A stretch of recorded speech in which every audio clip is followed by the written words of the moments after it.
சரி அதை விட்றா, நம்ம தான் இனிமே நம்ம தான். அப்பா இப்பயாவது ஆறுதல் 2 வார்த்தை பேசுங்க. ரொம்ப தேங்க்ஸ் மாப்பிள்ள. டேய் நம்மளை சொல்லடா, இப்படி சொல்லியே ஒருத்தர் திண்டாயிருக்காரா.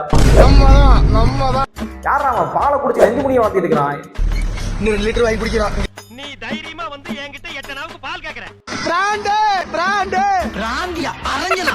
டேய் புரிஞ்சு இது அந்த automatic interior light setup. Clean பண்ணுவீங்களா? கிளீனிங் சொல்லாதீங்க. வாயில அடிங்க. இது ஆட்டோவா? எங்கடா வண்டியே காணோம். ஆமா கீழே டயர்லாம் இருக்குது. டேய் என்னடா இது? இவன் என் தாய் மீனாட்சி. டேய் உண்மையை சொல்லு, இந்த வண்டியோட ஓனர் பேட்டரி கடைன்னு வச்சிருக்காரு. என்ன கேட்டா? பின்னடா இவ்வளோ லைட்டுக்கு கசகசன்னு பேட்டரி வேணுமே. வண்டி செலவுல லைட் செலவு அதிகமாகுதுடா. எப்படா சமாளிக்கிறான்? இன்ஸ்டா ஐடி பில்லாரம்மா அலாரம் வச்சு அடிப்போம், ஓடிடு. எல்லாத்துக்கும் முதன்மையா யாஸ் டியூப் பண்றேன்